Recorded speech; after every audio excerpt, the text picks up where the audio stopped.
पुलवामा के बाद ये ऐसा हमला। हालांकि कई पैटर्न इसमें बदलते हुए नजर आए हैं। यहाँ पर पहली बार टूरिस्ट को निशाना बनाया गया है और ये भी जानकारी मिल रही कि धर्म पूछकर सीधे सर पर गोली मारी गई है। अब बड़ा खुलासा इसको लेकर हो रहा है, आया है कि फिलहाल आपको बता दें कि जो आतंकियों की तलाश है वो इस वक्त युद्ध स्तर पर चल रही है। आतंकियों के खिलाफ एक बड़ा ऑपरेशन, एडवांस टेक्नोलॉजी की मदद ली जा रही है आतंकियों को खोजने के लिए।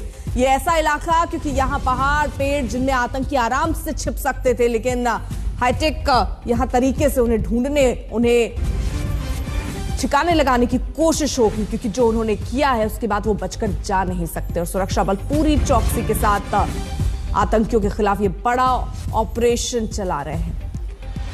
मीर फरीद हमारे साथ, हमारे सहयोगी इस वक्त जुड़ चुके हैं पहलगाम में, उसी जगह जहां पर हमला हुआ था। मीर फरीद, मैं 2-3 चीजें आपसे यहां पर समझना चाह रही हूं, क्योंकि क्यों यहां इस जगह को टारगेट किया गया? क्योंकि यहां पर सेना की तैनाती नहीं थी, यानी सुरक्षा की कोई व्यवस्था नहीं थी। कभी ऐसा नहीं हुआ कि टूरिस्ट को निशाना बनाया जाए, लेकिन कश्मीर की स्थिति को देखते हुए क्या ऐसा नहीं होना चाहिए कि जो भी टूरिस्ट स्पॉट है वहां कुछ ना कुछ सुरक्षा होनी चाहिए? क्या हम ये माने कि वहां ये बड़ी चूक जो पहले हुई?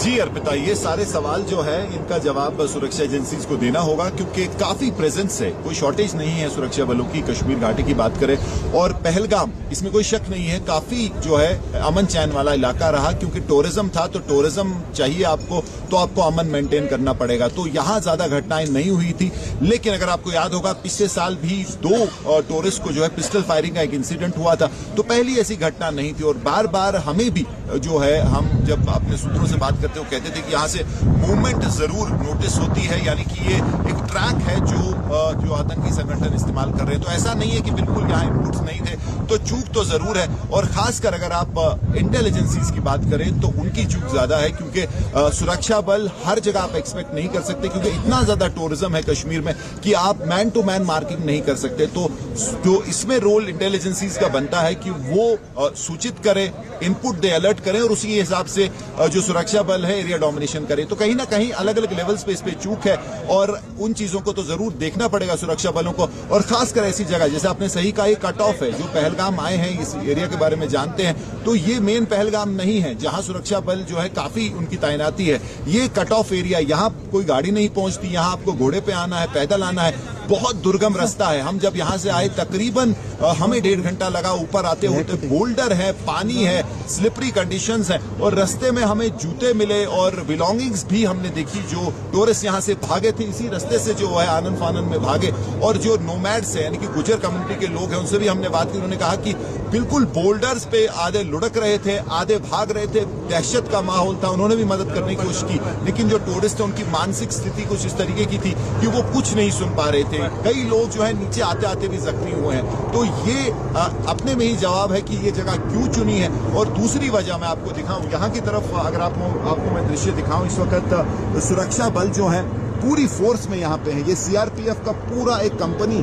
जो लैस है हथियारों से, और पीछे अगर आप इनके देखेंगे पिट्ठू है जिसमें उनका सामान है, एमुनिशन है। और साफ तौर पे इंटेंट ये है कि जंगल के अंदर जाएं, कई दिन भी लग सकते हैं, तो वो ऑपरेशन करने को सुरक्षा बल तैयार है। ऊपर आप चॉपर की भी आवाज सुन रहे होंगे। सुबह से लगातार 3 से 4 जो है हैप्टर्स यहाँ घूम रहे हैं और सर्वेलेंस कर रहे हैं। अंदर उस तरफ अगर आप ट्री लाइन की बात करें बाईसरन की, तो वो है इस वक्त एक्शन का इलाका जहां पे सुरक्षा बल फैले हुए हैं। कमांडोज, सेना का 3 आरआर, एसओजी, सीआरपीएफ सब इन जंगलों के अंदर हैं। जो भी उनके पास इक्विपमेंट है, लेटेस्ट सर्वेलेंस इस्तेमाल कर रहे हैं। तो कोशिश तो पूरी है कि इनको रोका जाए, इनको मार गिराया जाए, क्योंकि सिर्फ इस ऑपरेशन के लिए नहीं, आगे ये खतरा बन सकते हैं। आगे अमरनाथ यात्रा होने वाली है, यही ट्रैक है, यही पहाड़ है, यही जो है लोकेशन है, तो उस पे भी हमला हो सकता है। जो लोग टूरिस्ट पे हमला कर सकते हैं वो यात्रियों को पे हमला करने के लिए जो है 2 बार नहीं सोचेंगे। तो ये सारे चैलेंजेस हैं। और अर्पिता, ये भी आपको बोल दूं कि अभी कुछ समय में यहाँ जो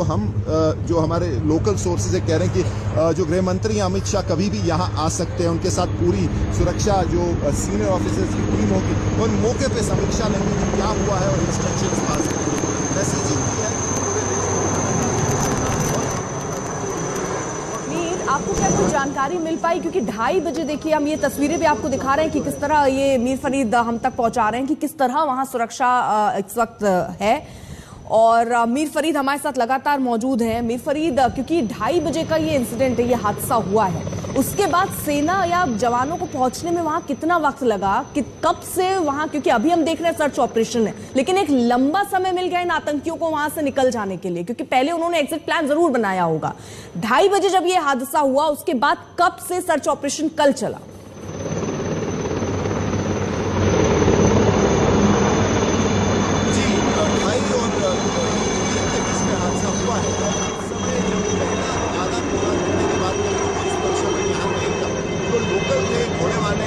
वाले या लोकल जो नोमैडिक कम्युनिटी के लोग हैं वो सामने आए। गोलियां चलने के बाद वो सामने आए। आपने वीडियो में भी देखा होगा कि जो लोकल्स हैं वो जाते हैं, जो कुछ महिलाएं हैं उनकी हालत बहुत खराब है, वो रो रही हैं और उनके पास जाते हैं, उनको कहते हैं कि आप फिक्र मत कीजिए, आप पानी पीजिए। तो अपनी तरफ से लोकल्स ने पहला जो है फर्स्ट रेस्पॉन्डर आप कहेंगे, तो तकरीबन 1 घंटे का समय लगा है सुरक्षा बलों को यहाँ पहुंचने में और उसके बाद जो है सर्च ऑपरेशन स्टार्ट करने में। तो आप समझ सकते हैं कि जो 1 घंटा है वो बहुत समय होता है ऐसे ऑपरेशंस के लिए। और उसके बाद शाम हो गई, अंधेरा हो गया और उस वक्त आप समझ सकते हैं ऑपरेशन करना बहुत मुश्किल है। तो काफी समय मिला है इनको जो है अपने प्लान के मुताबिक इस जंगल में जो है चले जाना या जो भी इनका एस्केप रूट है उसको फॉलो करने के लिए। और तभी ये जो ऑपरेशन है इसमें समय लग सकता है। हमने इससे पहले भी जो ऐसे जंगल के ऑपरेशन देखे हैं, आसान नहीं है क्योंकि सुरक्षा बलों को भी एहतियात से आगे बढ़ना है, वो भी कैजुअलिटी नहीं चाहते होंगे, तो काफी इसमें समय लग सकता है। लेकिन जैसे मैंने कहा पूरी ताकत झोंक दी है और गृह मंत्री खुद भी यहाँ आ रहे हैं पूरी समीक्षा लेने के लिए और एक मैसेज भेजने के लिए जो जनता है कि सरकार इसको लेके काफी गंभीर है और कोई भी कदम नहीं छोड़ा जाएगा इनको मारने में और ओवरऑल सिक्योरिटी सिनेरियो को जो है बेहतर करने में। जी बिल्कुल, जितेंद्र बहादुर सिंह भी हमारे साथ हैं, अरविंद ओझा भी हमारे साथ है, श्वेता सिंह भी हमारे साथ श्रीनगर से मौजूद हैं और अमित शाह क्योंकि श्रीनगर पहुंचे हैं, उन्होंने जो मृतक थे उनको श्रद्धांजलि भी दी है। श्वेता, आप भी कुछ सवाल मीर फरीद से रखना चाह रही हैं? नहीं, देखिए जो सवाल आप थी ना अर्पिता, कॉर्डन किया जाता है, सर्च बाद में होता है, लेकिन उस इलाके को कॉर्डन कर दिया गया था, पर क्या उन जंगलों से उनको ढूंढ निकालना संभव होगा, ये बात है, उसका चप्पा चप्पा जो है वो कोम किया जा रहा है। हालांकि पिछले कुछ समय में ऐसे इंस्टेंसेस हुए हैं, खासकर पीर पंजाल के दक्षिण की तरफ, जहां पर आतंकियों ने हमले किया और उसके बाद कहां चले गए किसी को पता नहीं चला। लेकिन इस पूरे इलाके में ऐसी मुश्किल नहीं आनी चाहिए। इन आतंकियों का पता लगेगा, निश्चित लगेगा, ये विश्वास है हमारे सुरक्षा बलों को। और सबसे बढ़कर जिस तरीके से यहां पर हमला हुआ है, क्योंकि वो इलाका हम सबने देखा है, वहां पर घोड़ों पर बैठकर, खच्चर पर बैठकर ऊपर की तरफ जाते हैं, वहां पर ये सारे लोग सोचते हैं कि कुछ देर आराम से उस खूबसूरती के बीच रहें, उस जगह को चुना।